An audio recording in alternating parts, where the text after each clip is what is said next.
تو اسے خود پر رشک آ رہا تھا۔ سیاہ مکیش کی جھلملاتی ساڑی میں اس کا قد سیاہ و سلور پینسل ہل کے باعث مزید نمایاں ہو گیا تھا۔ لمبی سراہی سی گردن اونچے جوڑے کے باعث بے حد دلکش لگ رہی تھی۔ جوڑے سے چند ایک لٹیں بکھری گھنگریالی کر اس کی گردن اور رخساروں پر جھول رہی تھی۔ لائٹ لپسٹک کے ساتھ بلیک اسموکی آئیز اور سیاہ بلاؤز کی چھوٹی آستینوں سے جھلکتے اس کے بے حد گورے سنہرے سے بازو، ذرا سی محنت سے وہ اتنی حسین لگ رہی تھی کہ خود کو دیکھ کر اس کا دل نہیں بھر رہا تھا۔ وہ باہر آئی تو جو اس کے انتظار میں گاڑی سے ٹیک لگائے کھڑا تھا بے اختیار سیدھا کھڑا ہو گیا اور پھر محبوب سا اسے دیکھتا رہ گیا۔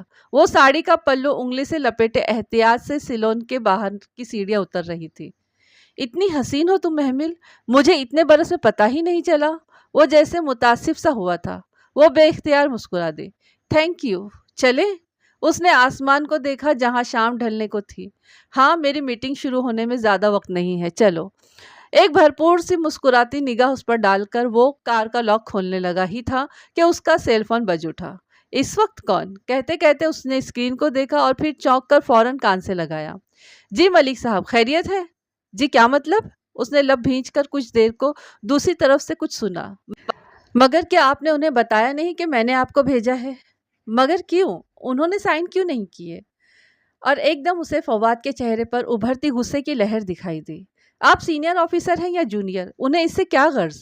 آپ کو پتا ہے ملک صاحب، اگر انہوں نے فائل سائن نہیں کی تو صبح تک ہماری فیکٹریز ڈوب جائے گی، ہم برباد ہو جائیں گے۔ اس نے رک کر کچھ سنا اور ایک دم سے بتکا۔ کیا مطلب؟ میں اس وقت کیسے آ سکتا ہوں اتنی دور؟ میٹنگ ہے صدیق صاحب کے ساتھ 6 سے 7۔ میں ابھی ایس پی سے ملنے نہیں آ سکتا ہوں۔ کیا بکواس ہے؟ اس نے جھلا کر فون بند کر دیا۔ کیا ہوا؟ وہ گھبرائی سی قریب آئی۔ معلوم نہیں اب کیا ہوگا۔ وہ پریشانی سے کوئی دوسرا نمبر پریس کرنے لگا۔ لمحے بھر کو تو وہ جیسے بھول ہی گیا تھا کہ وہ اس کے ساتھ کھڑی ہے۔ جی راؤ صاحب، میں نے ملک الیاس کو بھیجا تھا آپ کی طرف۔ مگر راؤ صاحب، اتنی بھی کیا بے اعتباری؟ اس نے رک کر دوسری طرف سے سنا اور پھر جیسے ضبط کرتے ہوئے بے بسی سے بولا، آپ کے ایس پی کا دماغ تو ٹھیک ہے؟ اس کا باپ جاگیردار ہوگا اپنے گاؤں کا، ہم ان کے مزارے نہیں ہیں، بورڈ آف ڈائریکٹرز میں سے ہیں، کسی کے پاس اتنا وقت نہیں ہے کہ ان کی ایک کال پر چلا ہے۔ نہ ہی وہ لمحے بھر کو رکا، پھر کچھ دیر میں آپ کو بتاتا ہوں یہ کہہ کر وہ اب کوئی اور نمبر ملانے لگا تھا۔ اے ایس پی ہمایوں داؤد، جانے کیا مسئلہ تھا اس شخص کا؟ محمل بدی سی اس کے ساتھ گاڑی کے باہر کھڑی تھی۔ نہ جانے کیا ہوا تھا، دل میں عجیب سے وسوسے آ رہے تھے۔ خیریت ہے فواد بھائی؟ خیریت ہی تو نہیں ہے۔ اے ایس پی کا بچہ جان کو آ گیا ہے، کہتا ہے کمپنی کے مالکوں کو بھیجو تو فائل اپروو ہوگی۔ میں ملازموں سے بات نہیں کرتا، اب کس کو بھیجوں ادھر؟ وہ ابھی اور اسی وقت بلا رہا ہے۔ اس کے گھر پہنچنے میں آغا جان یا حسن کو 1.5 گھنٹہ تو لگ ہی جائے گا۔ وہ جھنجھلا کر کسی کو فون ملاتا بہت بے بس لگ رہا تھا، اور یہی حل ہے کہ اس کے پاس میں چلا جاؤں اور واپس آ کر صدیق صاحب سے میٹنگ کر لوں اور ڈنر کینسل۔ اس کا دل جیسے کسی نے مٹھی میں لے لیا۔ کرنا ہی پڑے گا محمل۔ اس نے ہاتھ روک کر محمل کا تاریک پڑتا چہرہ دیکھا۔ آئی ایم ویری سوری، میں یوں تمہیں ہرٹ نہیں کرنا چاہتا تھا، مگر میری مجبوری ہے۔ وہ ملازموں سے بات نہیں کرے گا، گھر کے بندے کو ہی جانا پڑے گا۔ کیا میں بھی ملازم ہوں فواد بھائی؟ ایک خیال سا اس کے ذہن میں ابھرا۔ کیا مطلب ہے؟ وہ جیسے چونکا۔ اگر میں آپ کے 2 کاموں میں سے کوئی ایک کر دوں تب تو ہم ڈنر پر جا سکتے ہیں نا؟ وہ ہچکچا کر بولی کہ کہیں وہ برا نہ مان جائے۔ ارے مجھے یہ خیال کیوں نہیں آیا؟ تم تو کمپنی کے آنرز میں سے ہو، تم یہ فائل سائن کرا کر آ سکتی ہو۔ بلکہ یوں کرتے ہیں کہ تم ڈرائیور کے ساتھ فائل لے کر چلی جاؤ جب تک میں صدیقی صاحب سے نپٹ لیتا ہوں، اور پھر ڈرائیور تمہیں ہوٹل لے آئے گا، ٹھیک؟ اس نے منٹوں میں سارا پلان ترتیب دے دیا۔ وہ گہری سانس بھر کر رہ گئی۔ ٹھیک ہے، پھر چینج کر لوں میں؟ نہیں، ایسے ہی ٹھیک ہے۔ اس طرح تو تم واقعی کوئی پر اعتماد ایگزیکٹو لگ رہی ہو۔ یہ ساری بزنس وومن ایسے ہی ڈریس اپ ہوتی ہیں۔ میں ڈرائیور کو کال کر لوں؟ وہ مطمئن تھا، مگر محمل کو کچھ قدرے عجیب لگ رہا تھا۔ وہ اتنی قیمتی اور جھلملاتی ساڑی میں کسی فنکشن کے لیے تیار لگ رہی تھی، کسی آفیشل معاملے کے لیے موزوں نہیں۔ لیکن اگر فواد کہہ رہا تھا تو ٹھیک ہی ہوگا۔ سارا راستہ وہ پچھلی سیٹ پر ٹیک لگائے آنکھیں موندے اس ہیرے کی انگوٹھی کے متعلق سوچتی ہوئی آئی تھی جو فواد نے اس کے لیے لی تھی۔ جب وہ تائمہ کے سامنے کھڑے ہو کر محمل سے شادی کی بات کرے گا تب تو گھر میں طوفان ہی آ جائے گا۔ مگر اچھا ہے، ایسا ایک طوفان ان فرعونوں کو لرزانے کے لیے آنا چاہیے۔ وہ پرسکون، مطمئن اور پر اعتماد سی تھی۔ گاڑی طویل ڈرائیو وے عبور کر کے پورچ میں رکی تو وہ ایک ستائشی نگاہ خوبصورت سے لان پر ڈالتی ہوئی نیچے اتر آئی۔ مین ڈور پر ایک سوٹڈ بوٹڈ ادھیڑ عمر شخص جیسے منتظر سا کھڑا تھا۔ ASP ہمایوں داؤد، اس نے ذہن میں اندازہ لگایا اور فائل مضبوطی سے پکڑ کر اعتماد سے چلتی ہوئی ان کے قریب آئی۔ میں آگا گروپ آف انڈسٹریز سے آئی ہوں۔ جی میڈم، محمل ابراہیم، آئیے، ASP صاحب آپ کا ہی انتظار کر رہے ہیں۔ اس نے دروازہ کھول کر راستہ دیا۔ وہ لمحے بھر کو ہچکچائی، پھر خود کو ڈپٹتے ہوئے اندر قدم رکھا۔ روشنیوں میں گھرا وہ بے حد نفیس اور قیمتی سامان سے آراستہ گھر اندر سے اتنا خوبصورت تھا کہ خود کو سنجیدہ رکھنے کی کوشش کرنے کے باوجود اس کی نگاہیں بھٹک بھٹک کر اعتراف کا جائزہ لے رہی تھی۔ ASP صاحب کدھر ہیں؟ وہ اندر آپ کا انتظار کر رہے ہیں۔ وہ اس کے آگے تیز تیز چلتے ہوئے لانج میں لے آیا۔ سر، پہنچ گئی ہیں یہ۔ اس نے لانج میں قدم رکھا تو سامنے بیٹھے شخص کو اپنی طرف متوجہ پایا۔ وہ ٹانگ پر ٹانگ رکھے صوفے پر بیٹھا تھا، ہینڈسم مگر مغرور نکوش والا چہرہ، جیل سے بال پیچھے کیے، بلیک سوٹ میں ملبوس، جس کے اندر سفید شرٹ کے 2 بٹن اوپر سے کھلے تھے۔ ایک ہاتھ میں اورنج جوس سے بھرا وائن گلاس پکڑے وہ بغور اسے اندر آتے دیکھ رہا تھا۔ ایک لمحے کو تو محمل کے قدم ڈگمگائے۔ اس کا پالا زیادہ تر گھر کے لڑکوں سے ہی پڑا تھا۔ فواد اور حسن خوش شکل تھے، کچھ دولت کی چمک دمک سے، کچھ اسٹائلش بھی لگتے تھے۔ باقی اس کے چچاؤں میں بھی کوئی ایسی خاص متاثر کن شخصیت کا کوئی مالک نہ تھا۔ جتنا صوفے پر بیٹھا وہ مغرور سا دکھنے والا شخص تھا، ہینڈسم، بے حد ہینڈسم۔ اتنا وجی مرد اس نے پہلی مرتبہ دیکھا تھا۔ وہ نہ چاہتے ہوئے بھی مرعوب ہو گئی۔ وہ خاموشی سے اسے بغور جانچتی نگاہوں سے دیکھتا رہا، یہاں تک کہ وہ آ کر سیدھی سامنے والے صوفے پر بیٹھی اور فائل سامنے میز پر رکھ دی۔ اس کا اعتماد کسی حد تک بحال ہونے لگا تھا۔ یہ فائل اپروو کروانی ہے ASP صاحب۔ وہ ٹانگ پہ ٹانگ رکھے اس کے مقابل بیٹھی خاصے اعتماد سے بولی تو وہ ذرا سا مسکرایا، پھر سامنے ہاتھ باندھے کھڑے ہوئے سوٹڈ بوٹڈ شخص کو دیکھا۔ ان کو آغا فواد کریم نے بھیجا ہے راؤ صاحب، یہ انہی کے کہنے سے آئی ہیں۔ مسکرا کر کہتے ہوئے اس نے جوس کا گلاس لبوں سے لگا لیا۔ محمل نے ذرا چونک کر راؤ کو دیکھا، وہ بھی مسکرا دیا۔ کچھ تھا ان دونوں کی معنی خیز مسکراہٹ میں کہ زور سے اس کے ذہن میں خطرے کا الارم بجا۔ تو آپ فائل اپروو کروانے آئی ہیں؟ وہ استہزائیہ مسکراتی نگاہوں سے دیکھ رہا تھا۔ محمل کو الجھن ہونے لگی۔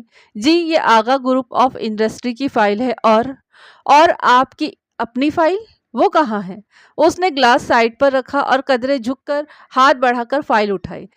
میری کون سی فائل؟ کچھ تھا جو اسے کہیں غلط لگ رہا تھا، کہیں کچھ بہت غلط ہو رہا تھا۔ آپ جائیں راؤ صاحب۔ اس نے فائل کے صفحے پلٹ کر ایک سرسری نگاہ ڈالی اور پھر فائل اس کی طرف بڑھائی۔ محمل لینے کے لیے اٹھی مگر بہت تیزی سے راؤ صاحب نے آگے بڑھ کر فائل تھامی اور جا کر آغا فواد کے ڈرائیور کو کہیں کہ فائل اپرووڈ ہے، صبح کو رسید مل جائے گی۔ بہتر سر۔ راؤ صاحب فائل لے کر پلٹے تو وہ اٹھ کھڑی ہوئی۔ مجھے دے، میں لے جاتی ہوں۔ وہ دونوں ایک دم سے چونکے، پھر رک کر ایک دوسرے کو دیکھا۔ ہمایوں نے اشارہ کیا تو راؤ صاحب سر ہلا کر باہر نکل گئے۔ آپ بیٹھے میڈم، ڈرائیور دے آئے گا۔ ایک دم ہی اس کے کانوں میں خطرے کی گھنٹی زور زور سے بجنے لگی۔ اسے لگا وہ غلط وقت پر، غلط جگہ اور غلط لوگوں کے درمیان آ گئی ہے۔ اسے وہاں نہیں آنا چاہیے تھا۔ نہیں، میں چلتی ہوں۔ وہ پلٹنے ہی لگی تھی کہ وہ تیزی سے اٹھا اور زور سے اس کے بازو سے پکڑ کر اپنی طرف گھمایا۔ اس کے لبوں سے چیخ نکل گئی۔ زیادہ اوور اسمارٹ بننے کی ضرورت نہیں ہے، جو کہا جا رہا ہے ویسے ہی کرو۔ اس کے بازو کو اپنی آہنی گرفت میں دبوچے وہ گھرایا تھا۔ لمحے بھر کو تو زمین آسمان محمل کی نگاہوں کے سامنے گھومنے لگے۔ چھوڑے مجھے۔ وہ سنبھل ہی نہ پائی تھی کہ ہمایوں داؤد نے اس کے دونوں بازوؤں کو ہاتھوں میں پکڑ کر اسے جھٹکا دے کر اپنے بالکل سامنے کیا۔ زیادہ چالاکی دکھائی تو اپنے پیروں پر گھر نہیں جا سکو گی۔ مجھے چھوڑے، مجھے گھر جانا ہے۔ محمل نے اس کو پرے دھکیلنا چاہا مگر اس کی گرفت بہت مضبوط تھی۔ گھر جانا ہے؟ گھر ہی جانا تھا تو اتنے بناؤ سنگھار کیوں کیے تھے؟ اس نے ہولے سے اس کی تھوڑی کو انگلی سے اوپر کیا، دوسرے ہاتھ سے کوہنی اتنی مضبوطی سے جکڑ رکھی تھی کہ وہ ہل بھی نہ پائی اور گھبرا کر چہرہ پیچھے کیا۔ میں فنکشن پر جا رہی تھی۔ آپ مجھے غلط سمجھ رہے ہیں، میں ایسی لڑکی نہیں ہوں۔ آپ فواد بھائی سے میری بات کرائیں، انہیں بتائیں کہ بھائی۔ وہ چونکا۔ آغا فواد تمہارا بھائی ہے؟ جی جی وہ میرے بھائی ہیں، آپ بے شک ان سے پوچھ لیں، مجھے یہاں نہیں آنا چاہیے تھا، فواد بھائی کو خود آنا تھا مگر ان کی میٹنگ تھی، وہ ایک دم سے رونے لگی۔ آپ پلیز مجھے گھر جانے دیں، میں غلط لڑکی نہیں ہوں، میں ان کی بہن ہوں۔ جھوٹ بول رہی ہے۔ راؤ صاحب پیچھے آ کھڑا ہوا تھا۔ اسی کو ادھر آنا تھا، چند ہفتے پہلے ہی تو ڈیل ہوئی تھی سر، اور اسی کے نام سے ہوئی تھی، کم عمر، خوبصورت اور انچھوئی۔ آغا نے کہا تھا یہ ہماری ڈیمانڈ پر پوری اترتی ہے۔ راؤ کا لہجہ سپاٹ تھا۔ محمل ابراہیم نام ہے نا تمہارا؟ آغا کی بہن تم کیسے ہو سکتی ہو؟ وہ 3 کروڑ کے نفع کے لیے اپنی بہن کو ایک رات کے لیے نہیں بیچ سکتا۔ اس کے ارد گرد جیسے دھماکے ہو رہے تھے۔ اسے بہت زور کا چکر آیا، وہ گرنے ہی لگی تھی کہ ہمایوں نے اس کو دوسری کوہنی سے پکڑ کر کھڑا کر رکھا۔ اب سیدھی طرح بتاؤ کہ تم ہمیں بیوقوف بنا رہی ہو یا آغا نے تمہیں بیوقوف بنایا ہے؟ تم محمل ابراہیم ہو اور وہ فواد کریم، وہ تمہارا سگا بھائی ہے؟ اتنے عرصے سے لڑکیاں فراہم کر رہا ہے، پہلے تو کبھی اپنی بہن کا سودا نہیں کیا۔ نہیں، اس نے بے یقینی سے نفی میں سر ہلایا۔ آپ جھوٹ بول رہے ہیں، فواد بھائی میرے ساتھ ایسا نہیں کر سکتے۔ آپ میری ان سے بات کرائیں، آپ خود سن لیں، وہ میرا ویٹ کر رہے ہیں، ہمیں فنکشن میں جانا تھا۔ ہر عام انسان کی طرح محمل کو بھی جھوٹ کی ہلکی پھلکی عادت تو تھی، اور اسی پرانی عادت کا کمال تھا کہ خود بخود اس کے لبوں سے ڈنر کی جگہ فنکشن نکلا تھا۔ کہیں لاشعور میں اسے احساس تھا کہ اگر وہ اپنے اور فواد کے خاص ڈنر کا کہتی تو وہ اسے بری لڑکی سمجھتے۔ راؤ صاحب، آغا فواد کو فون ملائیں۔ Right sir. راؤ موبائل پر اس کا نمبر ملانے لگا۔ اور اسپیکر آن رکھے، اس نے کہہ کر ایک گہری نظر محمل پر ڈالی، جو بے قرار اور ہراساں سی راؤ کے ہاتھ میں پکڑے فون کو دیکھ رہی تھی۔ جی راؤ صاحب، ایک دم کمرے میں فواد کی آواز گونجی۔ مال پہنچ گیا؟ پہنچ تو گیا ہے، مگر پرزے بہت زیادہ آواز دیتے ہیں، آپ بات کر لیں۔ اس نے فون آگے بڑھا کر محمل کے کان میں لگایا۔ ہیلو فواد بھائی، وہ رو پڑی۔ فواد بھائی، یہ لوگ مجھے غلط سمجھ رہے ہیں، پلیز آپ ان کو بکواس مت کرو اور میری بات غور سے سنو۔ تمہیں وہ ڈائمنڈ رنگ چاہیے یا نہیں؟ چاہیے ہے نا؟ تو جیسے ایس پی صاحب کہتے ہیں کرتی جا۔ فواد بھائی، وہ حلق کے بل چلائی، میرے ساتھ ایسا کچھ غلط کر دیں گے یہ؟ وہ جو کرتے ہیں کرنے دو، صرف ایک رات ہی کی تو بات ہے، اب زیادہ بک بک مت کرنا، صبح تمہیں ڈرائیور لینے آ جائے گا۔ ساتوں آسمان اس کے سر پر ٹوٹے تھے، وہ ساکت سے کھڑی رہ گئی۔ صرف ایک رات کی ہی بات ہے، صرف ایک رات کی ہی بات ہے۔ اس کی آواز اس کے کان میں ہتھوڑی کی طرح برس رہی تھی۔ بس ایک ڈائمنڈ رنگ کا لارا دیا ہے اس نے تمہیں، اور تم کہتی ہو کہ تمہارا بھائی ہے؟ فون اس کے کان سے ہٹا کر بند کرتے ہوئے ہمایوں نے طنزیہ مسکراہٹ کے ساتھ اسے دیکھا۔ وہ اسی طرح پتھر کا بے جان بت بنی کھڑی رہی، اس کا ذہن، دل، کان، آنکھیں سب بند ہو چکے تھے۔ راؤ صاحب، پتہ کرائیں کہ یہ واقعی فواد کریم کی بہن ہے یا نہیں، اور اس کی بات میں کتنی سچائی ہے یہ تو ہم بعد میں خود ہی معلوم کر لیں گے۔ شمس بچل، اس نے زور سے آواز دی۔ اس کے ہاتھ پاؤں ٹھنڈے پڑنے لگے تھے، ساکت کھڑے وجود سے سہمی سہمی سی جان آہستہ آہستہ نکل رہی تھی۔ اس کی آنکھوں کے سامنے اندھیرے بادل چھانے لگے۔ 2 گن مین دوڑتے ہوئے آئے تھے۔ شمس، اوپر والے کمرے میں اسے بند کر دو اور دھیان رکھنا کہ بھاگنے نہ پائے۔ اور بچل، اس سے پہلے کہ اس کا فکرہ مکمل ہوتا محمل چکرا کر گر پڑی۔ اگر اس نے اس کو اپنے دونوں ہاتھوں سے نہ تھام رکھا ہوتا تو وہ نیچے گر پڑتی۔ محمل، محمل، وہ اس کا چہرہ تھپ تھپا رہا تھا، اس کی آنکھیں بند ہوتی گئیں اور ذہن گہرے اندھیرے میں ڈوبتا چلا گیا۔ اس کی آنکھوں پہ نمی ڈالی گئی، گیلے پن کا احساس تھا یا کچھ اور۔ اس نے ایک دم ہڑبڑا کر آنکھیں کھولی۔ اٹھ جاؤ، بہت سو لیا۔ وہ گلاس سائڈ ٹیبل پر رکھ کر سامنے کرسی پر جا بیٹھا۔ چند لمحے تو وہ خالی خالی نگاہوں سے اسے دیکھتی رہی، اور جب آہستہ آہستہ ذہن بیدار ہوا تو جیسے وہ چونک کر سیدھی ہوئی۔ وہ بڑا پرتعیش بیڈ روم تھا، صوفے قیمتی تھے، قالین اور بھاری خوبصورت پردے لگے ہوئے تھے۔ وہ ایک بیڈ پر لیٹی تھی اور اس کے اوپر بیڈ کور ڈالا ہوا تھا۔ سامنے کرسی پر وہ اکھڑے اکھڑے تیور کے ساتھ ٹانگ پہ ٹانگ رکھے بیٹھا اسے ہی دیکھ رہا تھا۔ اسے یاد آیا کہ وہ اسے کسی کمرے میں بند کرنے کی بات کر رہے تھے جب وہ شاید بے ہوش ہو گئی تھی۔ اب وہ کدھر تھی اور اسے یہاں آئے ہوئے کتنی دیر بیت چکی تھی؟ گھر میں سب پریشان ہو رہے ہوں گے۔ وہ قدرے گھبرا کر سیدھی ہو کر بیٹھی۔ وہ ابھی تک اسی جھلملاتی ساڑی میں ملبوس تھی اور بیوٹیشن کی لگائی گئی ساری پینے ویسے ہی کس کر لگی ہوئی تھی۔ میں کدھر ہوں؟ کیا وقت ہوا ہے؟ صبح ہو گئی؟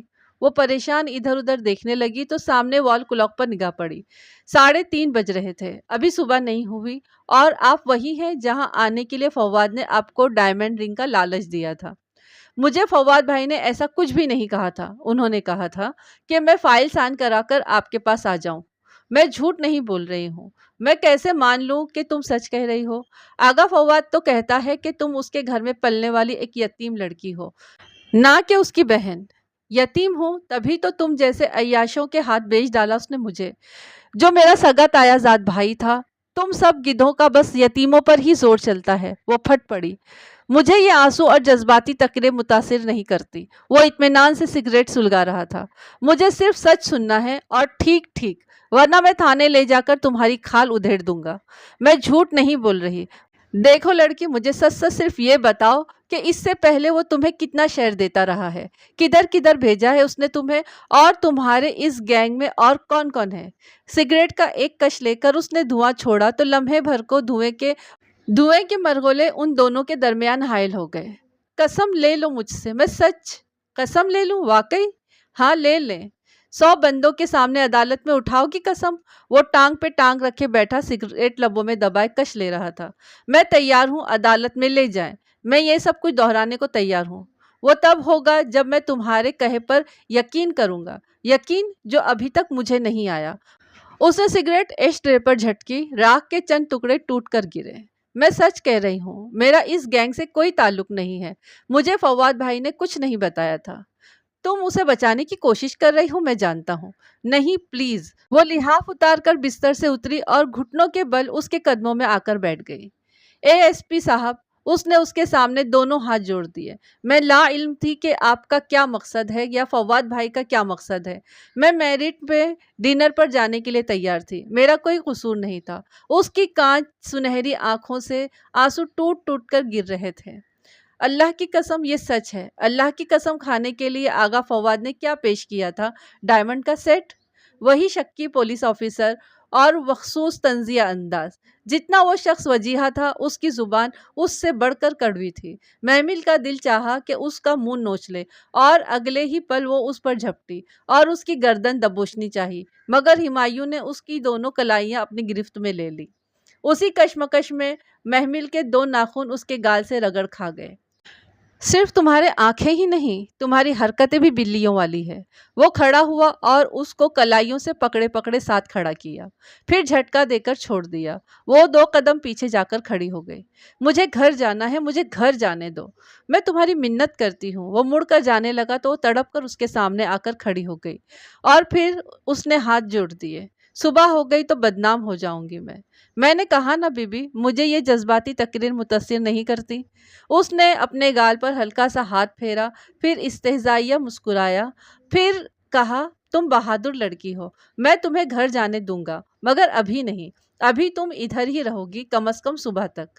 میں بدنام ہو جاؤں گی۔ اے ایس پی صاحب، رات گزر گئی تو میری زندگی تباہ ہو جائے گی، ہو جائے مجھے پرواہ نہیں۔ وہ جھک کر سگریٹ ایش ٹرے میں پھینک کر دروازے کی طرف بڑھا۔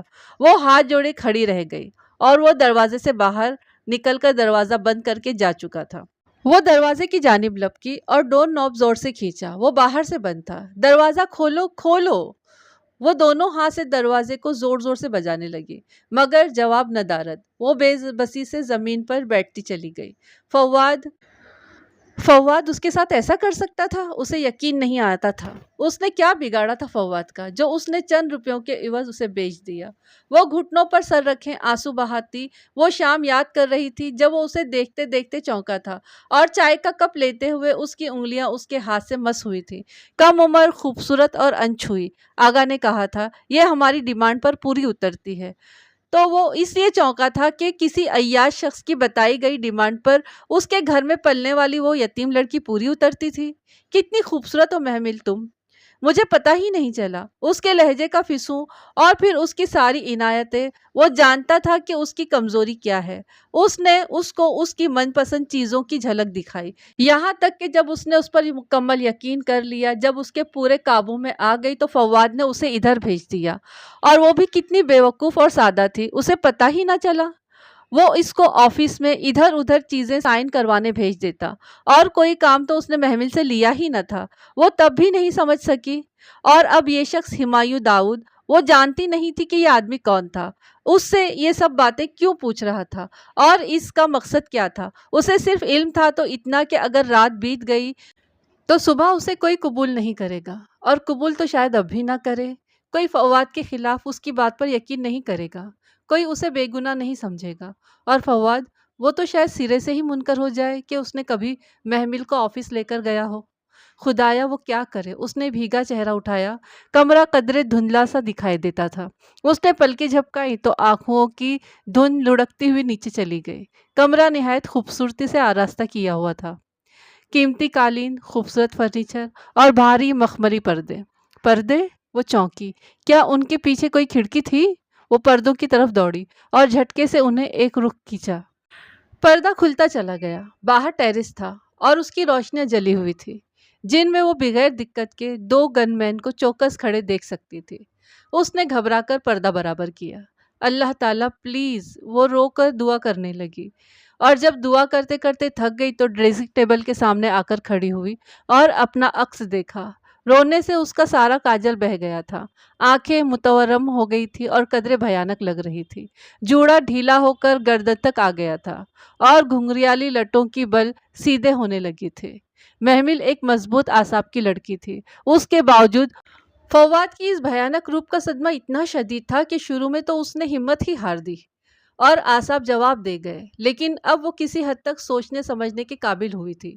فواد سے سارے بدلے تو وہ بعد میں چکائے گی ہی، ابھی اسے اس اکھڑ اور صد مہر ASP کی قید سے نکلنا تھا۔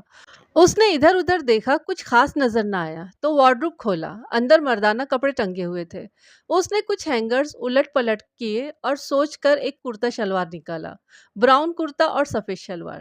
سب سے پہلے اس نے ساڑی کے بوجھ سے نجات حاصل کی، پھر اس کرتے شلوار کو پہن کر بال سیدھے کیے اور بینڈ میں باندھے اور باتھ روم میں جا کر منہ کو اچھی طرح دھویا۔ نکلنے کے لیے کسی روزن کو تلاشتی اس کی نگاہوں کو باتھ روم کی کوئی کھڑکی دروازہ نظر نہ آیا تو مایوسی سے پلٹنے ہی لگی تھی کہ ایک دم سے چونکی۔ ایک دیوار میں شیلف تھا، اس میں شیمپو شیونگ کا سامان رکھا تھا۔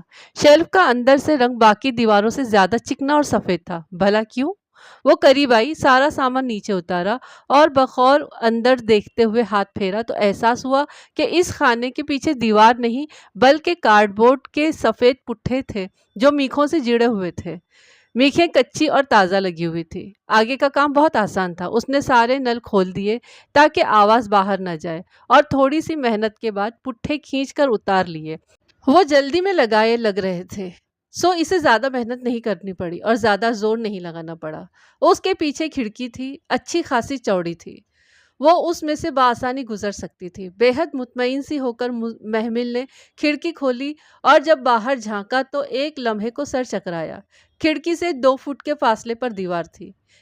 گھر کی 4 دیواری کی کھڑکی اور 4 دیواری کے درمیان صرف خلا تھا اور نیچے پکا فرش تھا۔ وہ اس گھر کی غالباً تیسری منزل پر موجود تھی، شاید اسی لیے انہوں نے کچے پکے پٹھے لگا دیے تھے، انہیں اندازہ ہوگا کہ وہ یہاں سے نہیں نکل سکتی۔ اب اس کا دل ڈوب کر ابھرا، یہ آخری راستہ بھی بند ہوتا نظر آ رہا تھا۔ وہ مایوس سی نل بند کر کے کھڑکی بند کرنے ہی لگی تھی کہ سناٹے میں ہلکی سی آواز سنائی دی۔ آپ صحن میں کیا کر رہی ہیں؟ بس یوں ہی تجوید کی پریکٹس کر رہی تھی۔ لڑکیوں کی باتیں کرنے کی آوازیں بہت قریب تو نہیں پر بہت دور بھی نہیں تھی۔ وہ چونکی اور پھر باتھ روم کی لائٹ بند کی۔ باہر کا منظر قدرے واضح تھا، کھڑکی سے دیوار کا فاصلہ 2 فٹ کا تھا، مگر وہ دیوار کی منڈیر تھی اور آواز کہیں نیچے سے نہیں برابر سے آ رہی تھی، بلکہ برابر سے یعنی اس کے باتھ روم کے برابر سامنے صحن تھا۔ اگر وہ یہ دیوار پھاند جائے تو؟ اس اچھوتے خیال نے ذہن میں سر اٹھایا تو اس نے جوتے اتارے اور نیچے جھانکا۔ اگر گر گئی تو نہیں بچے گی، مگر موت اس ذلت سے تو بہتر ہوگی جو صبح یا اس سے بھی بدیر گھر پہنچنے پر اسے اٹھانی پڑے گی۔ اس نے دونوں ہاتھ چوکھٹ پر رکھے ہی تھے کہ کمرے کا دروازہ کسی نے زور زور سے کھٹکھٹایا۔ دروازے کی وہ اندر سے کنڈی لگا چکی تھی سو وہ کھول نہیں پا رہے تھے۔ یقیناً کسی نے پٹھے اکھاڑنے کی آواز سن لی تھی۔ وہ لمحے بھر کو بھی نہیں گھبرائی اور ہاتھ بڑھا کر دیوار کو ٹٹولا، وہ قریب ہی تھی۔ اللہم برابر والے صحن میں وہ کھنکھاری تھی۔ اگلے لمحے اس کی مدھر مگر ہلکی آواز اندھیری فضا میں گونجنے لگی، اللہم اجعل فی قلبی نورا، اے اللہ میرے دل میں نور ڈال دیجئے۔ محمل نے دیوار پہ دونوں ہاتھ رکھے اور نیچے دیکھے بغیر پاؤں بھی رکھ دیے۔ وفی بصری نورن وفی سمعی نورن، اور میری بصارت میں اور سماعت میں نور ہو۔ گھوڑے کی پیٹھ پر سواری کی طرح وہ دیوار پر بیٹھی اور نیچے دیکھا۔ صحن کی زمین بہت قریب تھی، دیوار چھوٹی سی تھی۔ وہ ان یمینی نورن و ان یساری نورن، اور میرے دائیں اور بائیں جانب نور ہو۔ اس نے آہستہ سے دونوں پاؤں زمین پر رکھے اور بالآخر برابر والوں کی چھت پر اترتی چلی آئی۔ لمحے بھر کو بے یقین سی پلٹ کر دیوار کی طرف دیکھنے لگی جس کے پار ASP ہمایوں داؤد کا گھر تھا، بلکہ قید خانہ تھا جس سے وہ نکل آئی تھی۔ اسی پل دیوار کے پار سے روشنی چمکی، وہ ٹھٹکی، یقیناً کسی نے باتھ روم کی لائٹ جلائی تھی۔ اپنی بے وقوفی پر اسے غصہ آیا۔ اسے باتھ روم کا دروازہ بند کر کے نل کھول کر آنا چاہیے تھا، مگر آدھی فراری تو نہ تھی، یا پھر اس لڑکی کی آواز کے فسوں میں ایسی کھوئی تھی کہ کچھ ہوش نہ رہا۔ وہ فوقی نورن و تحتی نورن، اور میرے اوپر اور نیچے نور ہو۔ سامنے ایک برآمدہ تھا جس کے آگے گریل لگی تھی۔ گریل کا دروازہ کھلا ہوا تھا۔ دروازے سے کافی دور ایک لڑکی بیٹھی گریل سے ٹیک لگائے آنکھیں بند کیے گنگنا رہی تھی۔ وہ امامی نورن و خلفی نورن، اور میرے آگے اور پیچھے نور ہو۔ وہ دیوار کے ساتھ گھٹنوں کے بل رینگتی ہوئی گریل تک آئی۔ وہ لڑکی دنیا و ما فیہا سے بے خبر اپنی مناجات میں گم تھی۔ وَاجْعَلْ لِی نُورًا، اور میرے لیے نور بنا دیجیے۔ محمل چپ چاپ کھلے دروازے سے اندر رینگ گئی۔ لڑکی اسی طرح مگن سی تھی۔ وَفِي لِسَانِی نُورًا وَفِي عَصَبِی نُورًا، اور میری زبان اور اعصاب میں نور ہو۔ اس نے دھڑکتے دل کے ساتھ ادھر ادھر دیکھا۔ لمبا سا برآمدہ خالی تھا، بس دور ایک فریج پڑا ہوا تھا اور اس کے ساتھ جالی دار الماری تھی۔ اندھیرے میں مدھم چاندنی کے باعث اس سے صرف اتنا ہی نظر آیا تھا۔ وہ بہت آہستہ سے اٹھی اور دبے پاؤں فریج کی طرف بڑھی۔ وَلَحْمِ نُورًا وَدَمِی نُورًا، اور میرے گوشت اور لہو میں نور ہو۔ فریج اور الماری کے درمیان چھپنے کی جگہ تھی۔ وہ جھٹ سے ان کے درمیان آ بیٹھی، مگر سامنے ہی دروازہ تھا۔ وہ لڑکی واپس آتی تو سیدھا اسی پر نگاہ پڑتی۔ نہیں، اسے یہاں چھپنے کے بجائے نیچے جانا چاہیے۔ وَشَعْرِی نُورًا وَبَصَرِی نُورًا، اور میرے بال اور میری کھال نور ہو۔ اندر جانے والا دروازہ بند تھا۔ اگر اسے کھولتی تو آواز باہر جاتی۔ وہ پریشان سی کھڑی ہوئی، تب ہی جالی دار الماری کے ہینڈل سے کچھ لٹکتا ہوا نظر آیا۔ اس نے جھپٹ کر وہ اتارا۔ وہ سیاہ جارجٹ کا لبادہ تھا۔ اس نے چاند کی روشنی میں آنکھیں پھاڑ پھاڑ کر دیکھنا چاہا۔ وَاجْعَلْ فِی نَفْسِی نُورًا، اور میرے نفس میں نور ہو۔ باہر وہ بے خبر سی ابھی تک دعا پڑھ رہی تھی۔ اس نے لبادہ کھولا، وہ سیاہ عبایا تھا اور ساتھ ہی ایک گرے کلر کا اسکارف۔ محمل نے پھر کچھ نہیں سوچا اور عبایا پہننے لگی۔ تبھی اسے احساس ہوا کہ وہ مردانہ کرتا شلوار میں کھڑی ہے اور ننگے پاؤں ہے، اور عبایا بھی اسے غنیمت ہی لگا تھا۔ وَأَعْظِمْ لِی نُورًا، اور میرے لیے نور بڑھا دیجیے۔ اسکارف کو اس نے بمشکل چہرے کے گرد لپیٹا۔ عادت نہیں تھی تو مشکل لگ رہا تھا۔ اب اسے کسی طرح نیچے جا کر سڑک تک پہنچنا تھا۔ آگے اسے اپنے گھر کا راستہ تو آنکھیں بند کر کر بھی آتا تھا۔ اللہم آتینی نوراً، اے اللہ مجھے نور عطا کر دیجیے۔ وہ اسی ترنم میں پڑھ رہی تھی۔ محمل تیزی سے عبایا کے بٹن بند کر کے اسکارف پر ہاتھ پھیر کر درست کر رہی تھی کہ ایک دم اسے بہت خاموشی سی لگی۔ باہر صحن بہت چپ سا ہو گیا تھا، شاید اس لڑکی کی دعا ختم ہو گئی تھی۔ اس نے قدرے گھبراہٹ، قدرے جلد بازی میں تیزی سے دروازہ کھولنا چاہا۔ اسی پل اس لڑکی نے پیچھے گرل کی چوکھٹ پر قدم رکھا۔ السلام علیکم، کون؟ وہ چونکی سی آواز اس کے عقب میں ابھری تو اس کے بڑھتے قدم رک گئے۔ دروازے پر ہاتھ رکھے رکھے وہ گہری سانس لے کر پلٹی۔ وہ سامنے شلوار قمیص میں ملبوس، سر پر دوپٹہ لپیٹے، ہاتھ میں کتاب پکڑے الجھی نگاہوں سے اسے دیکھ رہی تھی۔ محمل کا دل زور سے دھڑکا۔ وہ رنگے ہاتھوں پکڑی گئی تھی، اور جانے اب کیا ہوگا۔ وہ میں آپ کی آواز سن کر آئی تھی۔ آپ بہت اچھی تلاوت کر رہی تھی۔ تلاوت نہیں، وہ دعائے نور تھی۔ میری آواز نیچے تک آ رہی تھی کیا؟ لڑکی کا انداز سادہ مگر محتاط تھا۔ محمل کا دماغ تیزی سے کام کر رہا تھا۔ اسے کسی طرح اس لڑکی کو باتوں میں الجھا کر وہاں سے نکل جانا تھا۔ ایک دفعہ وہ سڑک تک پہنچ جائے تو آگے گھر کے تمام راستے اسے آتے تھے۔ خوبصورت آواز ہر جگہ پہنچ جاتی ہے۔ میں تلاوت سمجھ کر آئی تھی۔ معلوم نہ تھا کہ آپ دعائیں مانگ رہی ہیں۔ آپ نے بتایا نہیں آپ کا نام؟ شائستگی سے کہتی وہ لڑکی 2 قدم آگے آئی تو گریل سے چھن کر آتی چاندنی میں اس کا چہرہ واضح تھا۔ چکنی سفید رنگت، بے حد گلابی ہونٹ، بادامی آنکھیں جن کی رنگت سنہرے پکھراج کی سی تھی۔ گولڈن کرسٹل، یہ لفظ محمل کے ذہن میں آیا تھا۔ وہ اسے دیکھتے ہی لمحے بھر کو چونکی تھی۔ بہت شدت سے محمل کو احساس ہوا تھا کہ اس نے اس لڑکی کو پہلے کہیں دیکھ رکھا ہے، کہیں بہت قریب، ابھی کچھ وقت پہلے۔ اس کے نقش نہیں، یہ وہ بھوری آنکھیں تھی جن سے وہ شناسا تھی۔ میں محمل ہوں، جانے کیسے اس کے لبوں سے پھسل پڑا۔ مجھے دراصل راستے نہیں معلوم تو بھٹک جاتی ہوں۔ اوہ، آپ ہاسٹل میں نئی آئی ہیں، نیو کمر ہیں؟ اور اسے امید کا ایک سرا نظر آیا۔ وہ شاید کوئی گرلز ہاسٹل تھا۔ جی میں شام ہی کو آئی ہوں، نیو کمر۔ اوپر تو آ گئی ہوں مگر نیچے جانے کا راستہ نہیں مل رہا۔ نیچے؟ آپ کے رومز تو 3rd فلور پر ہی ہے نا، پھر نیچے؟ اوہ، آپ تہجد پڑھنے کے لیے اٹھی ہوں گی یقیناً۔ وہ خود سے ہی کہہ کر مطمئن ہو گئی۔ میں تہجد کے لیے نیچے پریئر ہال میں جا رہی ہوں، آپ میرے ساتھ آ جائیں۔ اس لڑکی نے آگے بڑھ کر دروازہ کھولا، پھر گردن موڑ کر اسے دیکھا۔ میں فرشتے ہوں، آ جائیں۔ وہ دروازہ دھکیل کر آگے بڑھ گئی تو محمل بھی متذبذب سی پیچھے ہو لی۔ سامنے سنگ مرمر کی طویل راہداری تھی، دائیں طرف اونچی کھڑکیاں تھیں جن سے چھن کر آتی چاندنی سے راہداری کا سفید مرمری فرش چمک اٹھا تھا۔ فرشتے راہداری میں آگے تیز تیز چلتی جا رہی تھی اور ننگے پاؤں اس کے تعاقب میں چلنے لگی۔ مردانہ کھلے پائچے اس کے پاؤں میں آ رہے تھے مگر اوپر ابایا نے ڈھانپ رکھا تھا۔ راہداری کے اختتام پر سیڑھیاں تھیں، سفید چمکتے سنگ مرمر کی سیڑھیاں جو گولائی میں نیچے جاتی تھی۔ اس نے ننگے پاؤں زینے پر رکھے۔ رات کے اس پہر زینوں کا سنگ مرمر بے حد سرد تھا، یخ اور ٹھنڈا۔ وہ محسوس کیے بغیر تیز تیز سیڑھیاں اترنے لگی۔ 3 منزلوں کے زینے ختم ہوئے تو سامنے ایک کشادہ برآمدہ تھا۔ برآمدے کے آگے بڑے بڑے ستون تھے اور سامنے لان نظر آ رہا تھا۔ ہلکی چاندنی میں برآمدہ نیم تاریک سا لگ رہا تھا۔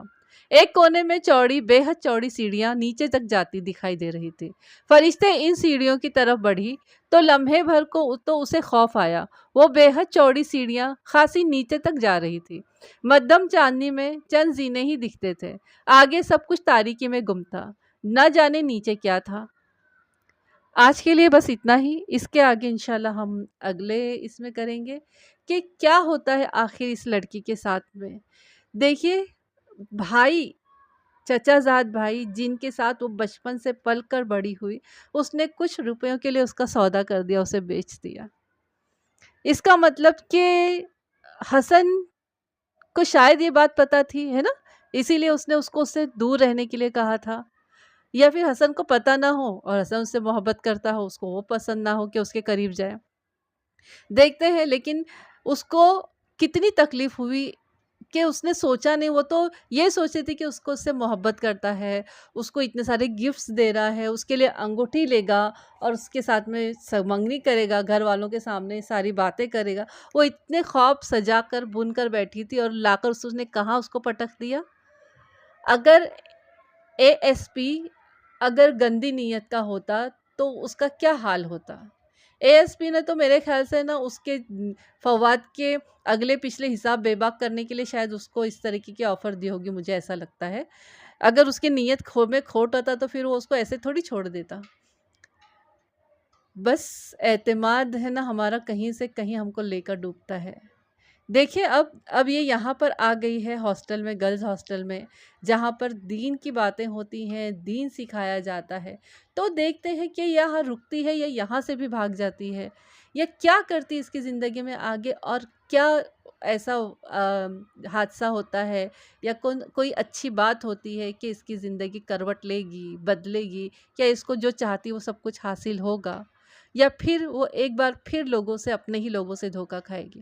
تو آپ لوگ پلیز سنیے، بہت اچھی ہے یہ کہانی، بہت اچھی سٹوری ہے، بہت اچھے سے لکھی گئی ہے، نمرہ احمد نے بہت اچھے سے لکھی ہے اس کو، تو آپ لوگ پلیز سنیے۔ اس کے اگلا حصہ میں انشاءاللہ بہت جلد اپلوڈ کروں گی، کیونکہ آپ لوگ سنتے نہیں، اس لیے نا دل بھی نہیں ہوتا ہے ریکارڈنگ کرنے کا، تو آپ لوگ سنیے تاکہ میرا دل بھی ہو کچھ کرنے کا، ٹھیک ہے؟ چلیے ویسے بھی رمضان کریم چل رہا ہے، رمضان المبارک چل رہا ہے، اللہ تعالیٰ سارے برکتیں، ساری رحمتیں، پورے رمضان کے انوار ہم کو اللہ تعالیٰ ہم کو عطا فرمائے، ہماری مغفرت فرمائے، دونوں جہاں کی کامیابی عطا فرمائے اللہ تعالیٰ، ہمارے دل کی تمام جائز تمناؤں کو اللہ تعالیٰ پورا کرتا رہے، آمین ثم آمین یا رب العالمین۔ تو چلیے ملتے ہیں اس کے اگلے پارٹس کے ساتھ میں، تب تک کے لیے مجھے دعا میں یاد رکھیے، اپنا خوب سارا خیال رکھیے، سبسکرائب کریے، پلیز سبسکرائب کریے۔ ملتے ہیں اگلے حصے کے ساتھ میں۔ السلام علیکم، اللہ حافظ۔